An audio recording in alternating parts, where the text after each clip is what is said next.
नमस्कार। 20 मिनट 20 खबर में आप सभी का स्वागत है। मैं हूं आपके साथ हेमंत कुमार। अगले 20 मिनट में आपको हम 20 अहम खबरों से रूबरू करवाने वाले हैं। तो चलिए शुरू करते हैं 20 मिनट में 20 खबरों का सिलसिला।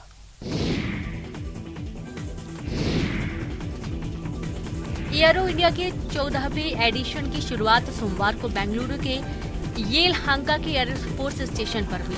यह शो 17 फरवरी तक चलेगा। प्रधानमंत्री नरेंद्र मोदी ने इसका उद्घाटन किया। इस शो में सबसे ज्यादा सुर्खियां HLFT-42 ने बटोरी। इसके टेल पर हनुमान जी की फोटो है। साथ ही एक मैसेज भी लिखा है, द स्टॉर्म इज कमिंग, यानी तूफान आ रहा है। आसमान की बुलंदी पर आत्मनिर्भर भारत की ये तस्वीर है, जिसमें स्वदेश निर्मित फाइटर जेट्स और हेलीकॉप्टर्स की ताकत देखने को मिली। आसमान में जब इन फाइटर्स पर नजरें टिकी तो फिर हटी नहीं। उद्घाटन के दौरान पीएम मोदी ने कहा, एक समय था जब ये एयर शो केवल एक शो था, अब यह सोच बदल गई है। अब ये एक शो नहीं बल्कि देश की ताकत है। आज दुनिया की रक्षा कंपनियों के लिए भारत एक मार्केट नहीं बल्कि पार्टनर भी है। एरो इंडिया शो में 100 से अधिक देशों की भागीदारी नए भारत में दुनिया के भरोसे को दर्शाती है। कोरोना काल के बाद पहली बार इस शो में दर्शक भी शामिल रहे।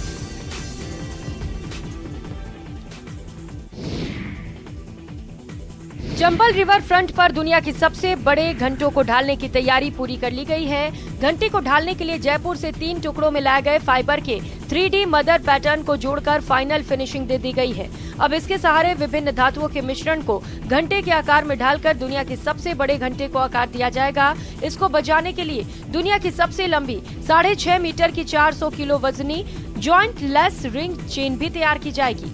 इसकी विशेषता ये होगी कि घंटा बजाते समय ये चेन अलग से आवाज नहीं करेगा। ऐसे में घंटे की आवाज की गुणवत्ता में सुधार होगा और ये पास खड़े लोगों को भी अच्छी लगेगी। घंटे की गूंज 8 किलोमीटर तक सुनाई देगी। घंटा बनाने के विशेषज्ञ देवेंद्र कुमार आनंद ने बताया कि घंटे को महज 15 मिनट के भीतर ही ढालना होगा। ऐसे में 2200 किलो धातुओं को एक साथ ढालने के लिए 35 विशेष भट्टियां बनाई गई हैं। इसमें ढली धातुओं को 4 विशेष पात्रों से सांचे तक पहुंचाया जाएगा, जिनकी टेस्टिंग कर ली गई है। आपको बता दें, अभी तक दुनिया का सबसे बड़ा घंटा रूस और चीन में है। रूस में घंटा बनाते समय टूट गई थी और ऐसे में ये टूटी घंटा प्रदर्शित की गई है। उत्तराखंड के हल्द्वानी में एक मंदिर में ऐसा विवाद पैदा हो गया जिसमें अब साक्षात भगवान के एंट्री का दावा किया जा रहा है। हल्द्वानी में हीरा नगर के पर्वतीय उत्थान मंच के मैदान में स्थित गोलजीऊ मंदिर के ठीक सामने यहाँ एक पक्ष भगवान शिव का मंदिर बनाना चाहता है, जबकि दूसरा पक्ष इसका विरोध कर रहा है।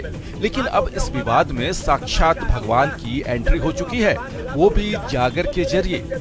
जागर में एक व्यक्ति के शरीर पर भगवान का अवतार होने का दावा किया गया, जिसने जागर के दौरान कहा कि गोलजीऊ के सामने भगवान शिव का मंदिर बनना चाहिए। जिसके बाद दोनों पक्षों के बीच विवाद और गहरा गया और मंदिर बनाने की जिद पर अड़ा पक्ष अब इसे साक्षात भगवान का फरमान मान रहा है। हालांकि पर्वतीय उत्थान मंच के लोग अभी भी दावा कर रहे हैं कि गोलजीऊ उत्तराखंड के न्यायकारी देवता हैं, लेकिन उनके सामने ब्रह्मांड के सबसे बड़े देवता भगवान शिव का मंदिर नहीं बन सकता। दोनों पक्ष मंदिर के बहाने एक दूसरे पर जमीन कब्जाने का आरोप लगा रहे हैं।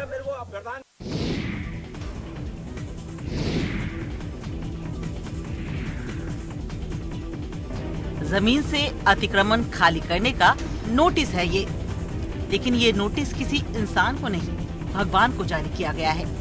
बजरंगबली को जारी किया गया है ये नोटिस। रेलवे ने किया है ये कारनामा। शासकीय जमीन पर अतिक्रमण करने वालों पर एक्शन लिया जाता है। जिस इंसान ने जमीन पर कब्जा किया है उसे नोटिस जारी की जाती है, लेकिन यहाँ तो रेलवे ने सीधे बजरंगबली को नोटिस जारी कर दिया और जमीन खाली न करने पर कार्रवाई की बात भी नोटिस में कही है। बजरंगबली को जारी नोटिस ने रेलवे पर सवाल खड़े कर दिए। न्यूज़ 18 ने यह मामला उठाया। इसके बाद रेलवे ने अपनी गलती सुधारी और बजरंगबली की जगह मंदिर के पुजारी के नाम नोटिस दिया। भगवान को भला नोटिस कैसे जारी की जा सकती है? रेलवे को ये बात न्यूज़ 18 की खबर के बाद समझ आई। रेलवे ने भूल सुधारी और बजरंगबली की जगह पुजारी को नोटिस जारी किया। Bureau report, news 18। अभी तक आपने इंसानों के आधार और हेल्थ कार्ड के बारे में जरूर सुना होगा, लेकिन हम आपको बता दें कि देश में मवेशियों का भी आधार और हेल्थ कार्ड बनता है। चौंकिए नहीं, ये आधार कार्ड बनते हैं चित्रकूट की सतगुरु गौशाला में। यहाँ रहने वाले गौवंशों के आधार कार्ड बनाए जाते हैं। ये गौशाला जिला मुख्यालय से 20 किलोमीटर दूर स्थित है। यहाँ 1400 गाय मौजूद है, जिसमें लगभग 1100 गौवंशों का डिजिटल आधार कार्ड बना हुआ है। यहाँ रहने वाले अधिकांश गौवंश वो हैं जिनके मालिकों ने उन्हें छोड़ दिया है। यहाँ इनको शरण देकर उनके पालन पोषण का काम किया जाता है। इतना ही नहीं, यहाँ हर एक गौवंशों का डिजिटल आधार कार्ड बनाया जाता है, जिसमें गायों के जबड़े का फोटो लेकर उनका सभी डेटा सॉफ्टवेयर में फीड किया जाता है, जिसके बाद यहाँ एक क्लिक में गायों के जबड़े को स्कैन करके उनका पूरा डेटा देखा जा सकता है। इस डिजिटल आधार कार्ड में गायों का नाम, लंबाई, चौड़ाई, वजन, पूर्व में कौन कौन सी बीमारियां और कौन कौन सा इलाज दिया गया इत्यादि पूरा डेटा मौजूद होता है। इस आधार कार्ड के बन जाने से गौवंशों के खो जाने का खतरा भी नहीं है। इतना ही नहीं, गंगा आरती की तर्ज और उसी निश्चित समय पर प्रतिदिन गौ आरती भी होती है, जिसमें गौ प्रतिमा की आरती के बाद गौवंशों की भी आरती की जाती है। उत्तर प्रदेश के हरदोई में लोग बंदरों के आतंक से परेशान हैं। इनके चलते कई लोग अक्सर हादसों का शिकार हो जाते हैं। आलम यह है कि इनकी संख्या दिनों दिन बढ़ती ही चली जा रही है, जिससे लोगों का खाना पीना तक दुश्वार हो चुका है। बंदरों के इस आतंक से निजात पाने के लिए भरखनी गांव के लोगों ने मथुरा से बंदरों को पकड़ने वाली एक टीम को बुलाया और टीम ने आते ही गांव में अलग अलग जगहों पर पिंजरा लगाकर तकरीबन 1500 से 1600 बंदरों को पकड़ लिया। इसके बाद भरखनी गांव अब बंदरों से पूर्णतया मुक्त हो चुका है। टीम की कामयाबी की खबर जब पाली थाने के पुलिस कर्मियों को लगी, तो उसने भी बंदरों के आतंक से निपटने के लिए इनकी मदद लेने का फैसला लिया और थाना परिसर में आतंक का पर्याय बन चुके बंदरों को पकड़ने का जिम्मा सौंप दिया। देवेंद्र कुमार की अगुवाई वाली टीम ने कुछ ही घंटों में 40 से 45 बंदरों को अपने पिंजरों में कैद कर लिया। बंदर पकड़ने वाली टीम के लीडर देवेंद्र कुमार ने बताया कि प्रत्येक बंदर को पकड़ने के एवज में 200 रुपए की फीस लेते हैं। वो एक खास ट्रिक से बंदरों को आसानी से अपने पिंजरे में कैद कर लेते हैं। उन्होंने बताया कि यहाँ जो भी बंदर पकड़ने गए हैं, उन्हें दूर जंगलों में छोड़ दिया गया है।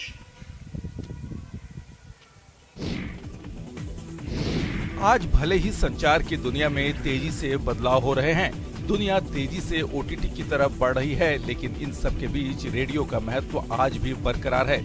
इसी को ध्यान में रखते हुए दुनिया भर में 13 फरवरी विश्व रेडियो दिवस के रूप में मनाया जाता है। विश्व रेडियो दिवस पर सुदर्शन पटनायक ने खूबसूरत सैंड आर्ट तैयार किया है। ओडिशा के पूरी समुद्र तट पर सुदर्शन पटनायक ने इस सैंड आर्ट पर गांव से शहर तक को उकेरा। साथ ही उन्होंने प्रधानमंत्री की आकृति के साथ ही मन की बात जैसे लोकप्रिय कार्यक्रम को भी अपनी कला में उकेरा। उन्होंने लोगों को रेडियो दिवस की शुभकामनाएं भी दी। साथ ही उन्होंने संदेश दिया कि रेडियो आज भी दूर दराज वाले क्षेत्रों में रहने वाले लोगों को खबर से रूबरू कराने का भरोसेमंद माध्यम है। आपको बता दें कि स्पेन रेडियो अकादमी ने 13 फरवरी को विश्व रेडियो दिवस मनाए जाने के लिए 2010 में पहली बार प्रस्ताव रखा था। इसके बाद साल 2011 में यूनेस्को के सदस्य राष्ट्रों के द्वारा इसे घोषित किया गया और 2012 में संयुक्त राष्ट्र महासभा द्वारा इसे अपनाया गया था। इसके बाद यूनेस्को ने पहली बार 13 फरवरी 2012 को विश्व रेडियो दिवस के रूप में इस दिन को मनाने का फैसला किया। तब से विश्व भर में इसी दिन विश्व रेडियो दिवस मनाया जाने लगा। देश की आर्थिक राजधानी मुंबई में 100 साल पुरानी कारों को देखने के लिए लोगों की भीड़ उमड़ गई। इस रैली का आयोजन vintage and classic car club of India ने वेस्टर्न इंडिया ऑटोमोबाइल एसोसिएशन के सहयोग से किया। इस आयोजन में देश भर से 150 से ज्यादा कार और 2 पहिया वाहन शामिल हुए। इसमें सबसे पुरानी कार 1903 का हम्बर मॉडल भी देखने को मिला। इसके साथ ही राजा महाराजाओं की शान में 4 चांद लगाने वाली कई गाड़ियां यहां देखने को मिली। भले ही ये गाड़ियां आज सड़कों पर दौड़ती हुई नजर नहीं आती हो, लेकिन लोगों के बीच इनका जलवा बरकरार है। लोग इनके साथ सेल्फी लेने के लिए काफी उत्सुकता दिखा रहे हैं।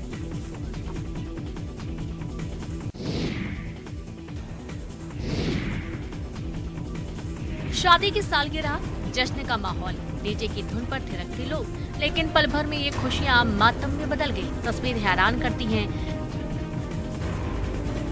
क्या दिल ऐसे भी धोखा दे जाता है? वीडियो देखिएगा जरा गौर से। डांस फ्लोर पर कई लोग थिरक रहे हैं, तभी एक शख्स को दिल का दौरा पड़ा और वह झूमते झूमते गिर पड़ा। तस्वीरें उत्तर प्रदेश के प्रयागराज की हैं। जिन्हें दिल का दौरा पड़ा वो है करीब 42 साल के दवा कारोबारी अमरदीप वर्मा। उनकी साली की शादी की पहली सालगिरह थी। गेस्ट हाउस में सेलिब्रेशन पार्टी रखी गई थी। तमाम दूसरे मेहमानों के साथ अमरदीप वर्मा भी डांस फ्लोर पर डीजे की धुन पर डांस कर रहे थे और तभी हार्ट अटैक आया। आनन फानन में उन्हें अस्पताल लाया गया, लेकिन कारोबारी की तब तक मौत हो चुकी थी। किसी ने सच ही कहा है, प्यार करने वालों के लिए सरहदें मायने नहीं रखती। ऐसी ही एक कहानी यूपी के प्रतापगढ़ के सियाराम कॉलोनी में रहने वाले मोहित की है, जिसे रूस की वेरोनिका से प्यार हो गया और फिर दोनों ने हिंदू रीति रिवाज से शादी कर ली।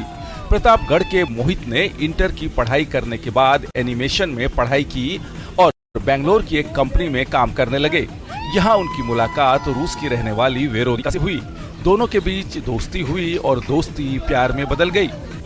हालांकि मोहित ने वेरोनिका के सामने एक शर्त रखी थी कि अगर मोहित की माँ वेरोनिका को पसंद करेगी तभी दोनों की शादी होगी। वेरोनिका भी इस बात के लिए राजी हो गई और रूस से पूरे परिवार के साथ प्रतापगढ़ पहुंची।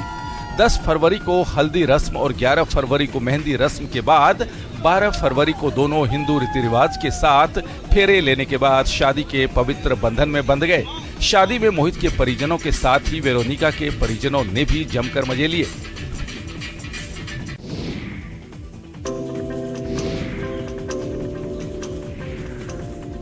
कहते हैं कि प्यार अंधा होता है, न उम्र की सीमा होती है, न जाति की बंदिशें। ये तो दिल लगी है, लग गई तो बस लग गई। मध्य प्रदेश के हरदा में प्रेम प्रसंग का जब मामला सामने आया है। यहाँ एक युवती और एक विवाहित महिला को आपस में प्रेम हो गया।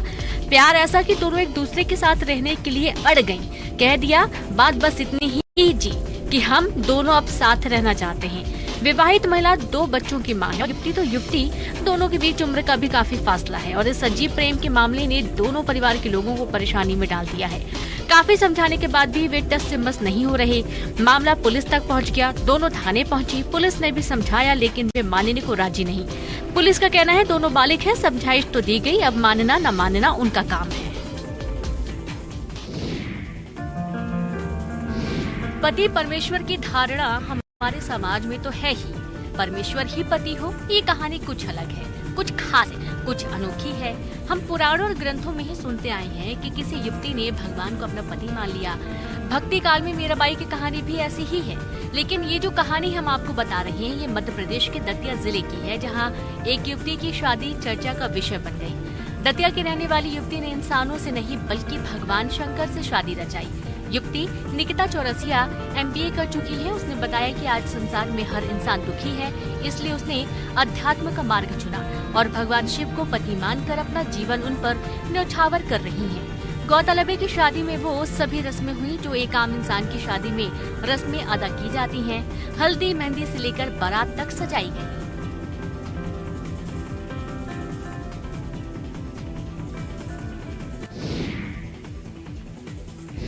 उत्तर प्रदेश के बुंदेलखंड में आज भी एक से बढ़कर एक रहस्यमय और खौफनाक स्थान है, जिसके बारे में आज भी बहुत कम लोगों को पता है।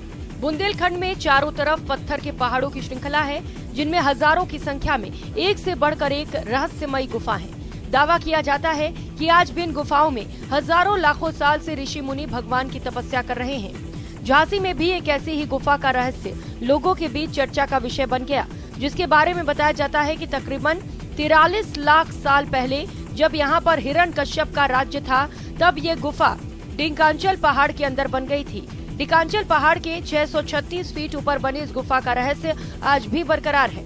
डिकांचल पर्वत की कोख में बनी इस गुफा को सिद्ध बाबा की गुफा के नाम से जाना जाता है। इस गुफा की पूजा करने वाले मुख्य पुजारी का ये दावा है कि उसको पूजा के दौरान कई बार ऐसे दुर्लभ ऋषि मुनियों, साधु संतों के दर्शन हुए, जिनकी उम्र कई हजार साल की लग रही थी, जो इस गुफा में मानव सभ्यता के कल्याण, विश्व की रक्षा के लिए हजारों साल से तपस्या में लीन है।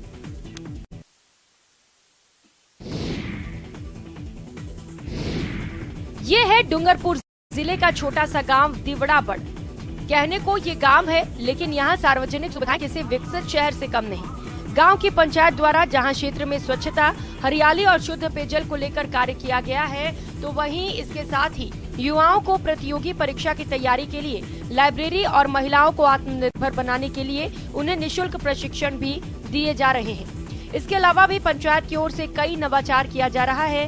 वहीं कचरा प्रबंधन, कचरा निस्तारण, आवारा पशुओं की रोकथाम, ग्रेव वाटर ट्रीटमेंट, वृक्षारोपण, गैस प्लांट, कचरे से खाद निर्माण जैसे कार्य भी पंचायत की ओर से किए जा रहे हैं। पर्यावरण संरक्षण के लिए गांव में सघन वृक्षारोपण भी किया जा रहा है। वहीं बच्चों के खेलने के लिए ग्राउंड और पार्क भी विकसित किए गए हैं। इसके साथ ही बगीचों में ओपन जिम भी पंचायत की ओर से बनाया गया है। इधर ग्रामीणों को शुद्ध पेयजल उपलब्ध कराने के लिए पंचायत की ओर से आरओ वैन की भी व्यवस्था की गई है। आरओ एटीएम मशीन का वाहन सुबह और शाम को घर जाकर शुद्ध पानी भी उपलब्ध कराता है। गांव में प्रमुख स्थानों पर आरओ एटीएम मशीन भी स्थापित की गई है, जहां पर 24 घंटे शुद्ध पानी की व्यवस्था की गई है।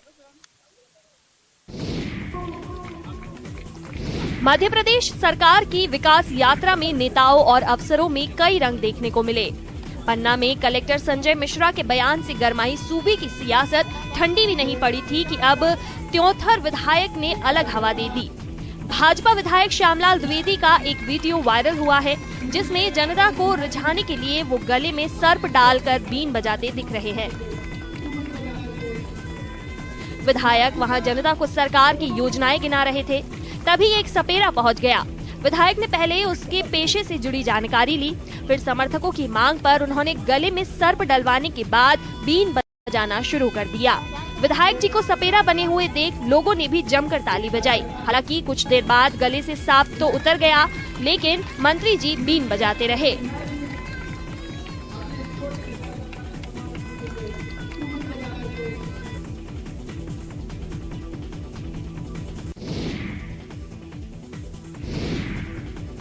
मध्य प्रदेश के नर्मदापुरम के लोकदेव संत शिरोमणि श्री राम जी का मेला इन दिनों चल रहा है। राम जी बाबा मेले में खास तौर पर ग्रामीण परिवेश और उससे जुड़ी झलक देखने को मिलती है।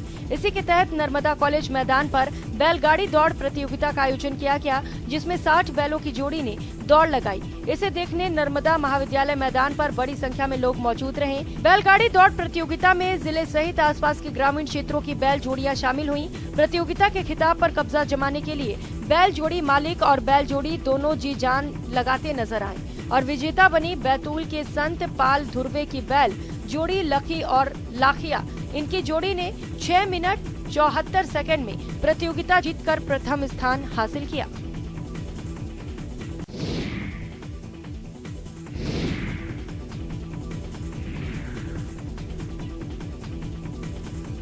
बाघों को करीब से कौन नहीं देखना चाहता। सफारी के दौरान अगर बाघ दिख जाए तो ऐसा लगता है मानो पूरा पैसा वसूल हो गया हो। लेकिन कभी कभी बाघ को करीब से देखने की उत्सुकता में पर्यटक अपनी जान भी जोखिम में डाल देते हैं। ऐसा एक मामला सामने आया है पन्ना के टाइगर रिजर्व से, जहां बाघिन को करीब से देखने के लिए पर्यटक टाइगर के बिल्कुल नजदीक जा पहुंचे और उसका वीडियो बनाने लगे। पर्यटक के वीडियो बनाने से बाघिन भड़क गई, पर्यटकों को देख दहाड़ने लगी। गनीमत रही कि बाघिन ने टूरिस्ट पर हमला नहीं किया, वरना बड़ी दुर्घटना हो सकती थी। मामले में जिप्सी ड्राइवर्स की भी बड़ी लापरवाही सामने आई है। आपको बता दें कि वीडियो 2 से 3 दिन पुराना बताया जा रहा है। मामला सामने आने के बाद फील्ड डायरेक्टर ने कार्रवाई की बात कही है।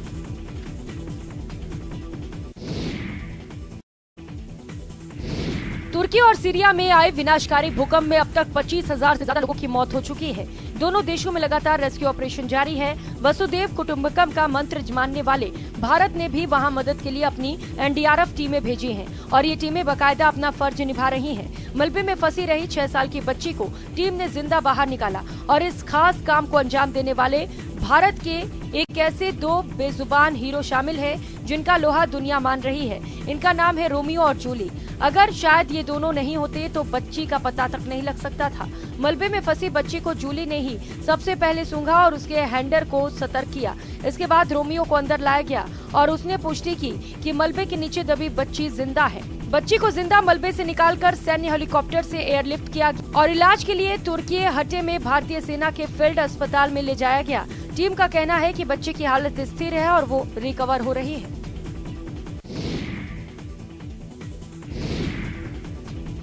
हरियाणा के फरीदाबाद के सूरज कुंड में लगे 36वें अंतर्राष्ट्रीय मेले में एक से बढ़कर एक हस्तशिल्प कलाओं का प्रदर्शन देखने को मिल रहा है। अलग अलग राज्यों और देशों से आए हस्तशिल्प कलाकार एक से बढ़कर एक हस्तशिल्प कलाओं का प्रदर्शन कर रहे हैं। ऐसे ही एक हस्तशिल्प कलाकार हैं शारदा छेत्री, जो मेघालय से आई हुई हैं।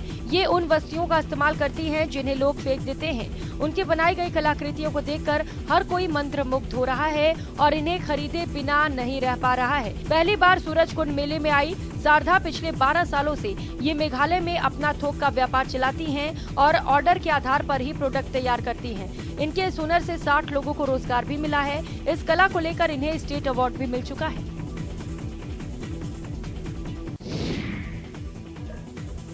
झारखंड की मिट्टी को खिलाड़ियों का पालनहार कहा जाता है। यहाँ खिलाड़ी खुद को साबित करने के लिए पूरी जिंदगी संघर्ष करते हैं। रांची में एक ऐसी ही जिद महिला फुटबॉल के रूप में सामने आई। रांची में नगड़ी प्रखंड के जाजपुर में 2 दिवसीय आदिवासी महिला फुटबॉल का आयोजन किया जा रहा है। इस आयोजन में 12 गांवों की फुटबॉल टीम में शामिल 180 महिला फुटबॉलर अपना हुनर दिखा रही हैं। ये तमाम महिलाएं एक उम्र के बाद अपने अधूरे सपनों को पूरा करने मैदान में उतरी हैं। सबसे सुकून की बात तो ये दिखी कि इन महिलाओं की हौसला अफजाई के लिए उनके पति और उनके बच्चे भी मैदान में पहुंच रहे हैं। सबसे खास बात ये भी रही कि इन महिला फुटबॉलर के पति भी अपनी फुटबॉलर पत्नियों की जमकर तारीफ कर रहे हैं। पत्नियां जहां मैदान में जमकर पैरों से बॉल को नचा रही थी, तो वहीं पति दर्शक दीर्घा में बच्चों को संभालते नजर आए।